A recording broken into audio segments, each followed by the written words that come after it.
আসসালামু আলাইকুম। এইচএসসি 2024 সালের শিক্ষার্থীরা রয়েছে যারা এইচএসসি পরীক্ষার্থী 2024 সালের শিক্ষার্থীদের জন্য আজকে নতুন একটি আপডেট নিয়ে আসলাম।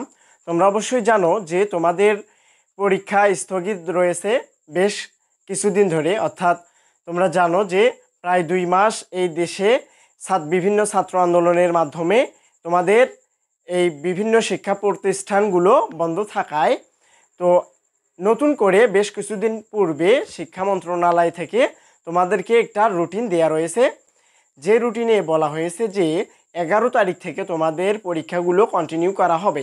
তো তোমরা অবশ্যই জানো যে গত দিন অর্থাৎ গতকাল 19 তারিখ ঢাকা অর্থাৎ রাজপথে বিভিন্ন ছাত্রছাত্রীরা বিভিন্ন আন্দোলনের মাধ্যমে একটা মানববন্ধন করেছে।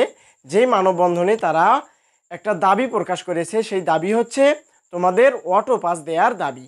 তো এই দাবিতে ঢাকা বোর্ডের ছাত্রছাত্রীদের বেশি ভূমিকা রয়েছিল। তো তাদের এই দাবির কথা চিন্তা করে তোমাদের ঢাকা বোর্ডের শিক্ষা বোর্ড অর্থাৎ ঢাকা যে শিক্ষা বোর্ড রয়েছে এর প্রধান তিনি বোর্ডে আপিল করেছে বা বোর্ডে জানিয়েছে। তো এই রকম প্রতিটা বোর্ড থেকেই বিভিন্ন আন্দোলন বা মানববন্ধন করা হচ্ছে, কারণ একটাই, তোমাদের অটো পাস দেওয়ার দাবি। তো এই অটো পাস দেওয়ার দাবি সম্পর্কে মানে যে শিক্ষা মন্ত্রণালয়ের শিক্ষা উপদেষ্টা রয়েছে তিনি বলেছেন যে আজকের দিনের ভিতরে তোমাদেরকে জানিয়ে দেওয়া হবে যে তোমরা অটো পাস পাবা কি তোমাদের ওই 11 তারিখ থেকেই ওই রুটিনই বহাল থাকবে। তো এই বিষয়ে আজকে এই দিনের ভিতরেই তোমাদেরকে জানিয়ে দেওয়া হবে, অর্থাৎ একটা নোটিশ প্রকাশ করা হবে।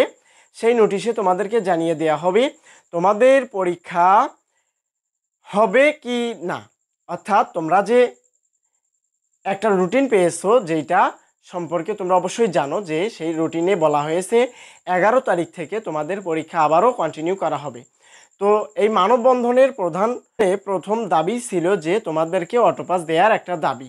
তো এই অটো পাস দেওয়ার দাবি তো নোটিশটি পাওয়ার সঙ্গে সঙ্গে আমরা একটা ভিডিওর মাধ্যমে এই চ্যানেলে প্রকাশ করব। তো ভিডিওটি পাওয়ার জন্য আমাদের এই চ্যানেলটি সাবস্ক্রাইব করে আমাদের সাথে থাকুন এবং নতুন নতুন আপডেট ভিডিও পাওয়ার জন্য আমাদের এই চ্যানেলটি সাবস্ক্রাইব করে আমাদের সাথে থাকুন। ধন্যবাদ। আসসালামু আলাইকুম ওয়া রাহমাতুল্লাহ।